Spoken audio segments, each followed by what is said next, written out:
not on drugs. I didn't have one cocktail.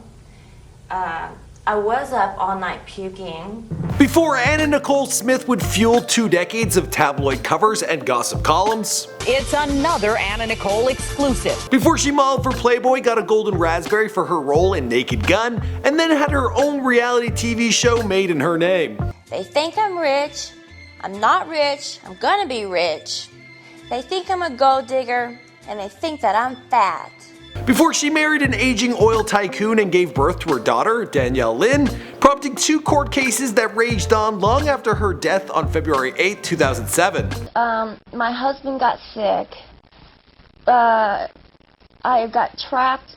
It's like I was trapped, you know, I was thrown into all these legal battles and all these legal affairs. And Anna Nicole Smith worked at a fried chicken restaurant at a Walmart and as a stripper before becoming a pinup model. She tried to follow in the footsteps of Marilyn Monroe, parlaying her modeling career into one as an actress, but got far more attention for her turbulent personal life than for her on-screen work. But hell, she loved the attention. In an interview with LA Magazine in 1994, she said, "I love the paparazzi, they take pictures and I just smile away.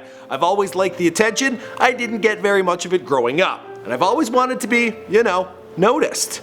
Which she certainly was. excuse me, what is your name again? I'm sorry. Her come-up story is quite remarkable, and today, on the time of publishing this video, well, it marks the 10-year anniversary of her passing. What's going on, guys? My name is Michael McCrudden, documenting the life and career of Anna Nicole Smith prior to her untimely death, here for you on Before They Were Gone. Be sure to let me know who you want me to document in the comments down below, and feel free to leave your condolences there as well.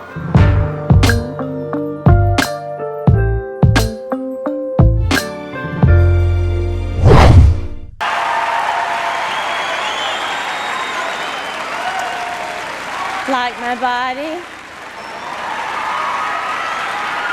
Anna Nicole Smith was born Vicki Lynn Hogan on November 28, 1967 in Houston, Texas, but was raised in Mexia, Texas. When she was just 2 years old, her parents, Donald Eugene Hogan and Virgie Mae Arthur, divorced. This left Anna to be raised by her mom as well as her aunt. Her mother married Donald Hart in 1971, and Anna took her stepdad's last name. Prior to this, she was known as Vicki Hogan. Now she was going as Nikki Hart. What you gonna do, brother? Young Nikki attended Dirk Elementary School before moving on to Aldine Senior High. While she was still a freshman, her mother sent her to live with her aunt, Kay Beal, in Mexia. There she attended Mexia High School, but her schooling wasn't going so well. She failed the 9th grade, then dropped out the next year. Anna had dreams of becoming the next Marilyn Monroe, but as a high school dropout with 0 prospects, she started working at a fried chicken restaurant to pay the bills. Here she met Billy Smith, the two got close real fast, and married when she was just 17 years young. That guy really scored himself a hottie. She had her first son Daniel in 1984. Anna continued to work dead-end jobs, including a gig at a local Walmart, but she knew she could make more money as a stripper, so she left her son in the capable hands of her grandmother and went to work stripping in Houston. While working as a stripper, she met an elderly oil tycoon, J. Howard Marshall, and the two had an affair, and he asked Anna to marry him at least several times. Anna decided to mail nudes of herself to Playboy in hopes that they would want her to pose for the magazine. They did. In 1992, she made her way to sunny Los Angeles and got in that magazine. Hugh Hefner loved her. Later that year, she was appearing in ads for Guess. The next year, she was appearing on billboards for H&M and was named Playboy's Playmate of the Year. She decided it was time to ditch her husband, and the two got a divorce. By 1994, Hollywood was taking notice of her curves. She got a role in the Coen Brothers movie, The Hudsucker Proxy, and appeared in Naked Gun 33 1/3, The Final Insult. I had only a second to admire the view. I had to watch out. If she made me as a cop, I'd be tonight's meatloaf. Come here, sexy. That year she married the old oil tycoon. She reportedly never had sex with him, but who could blame her? The tabloids speculated she was marrying him for his money, but she maintained that she loved her husband even though she didn't live with him, and apparently only kissed him on the mouth about 10 times. Poor guy. Not surprisingly, the 90-year-old J. Howard Marshall died in 1995. She would be fighting his son in a highly publicized court battle for the rest of her life over the inheritance of his $1.6 billion estate.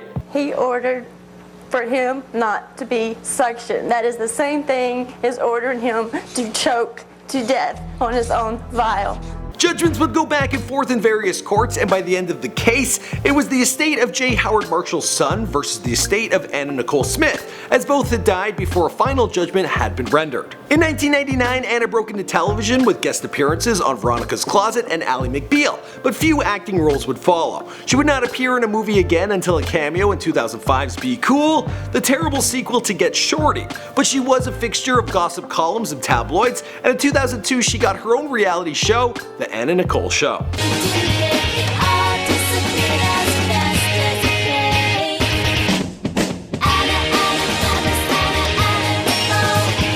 While the show ended in 2004, her personal life continued to draw attention. Having struggled with her weight for years, she became the spokesperson for a line of diet products in 2003 and lost a ton of weight, like nearly 70 pounds.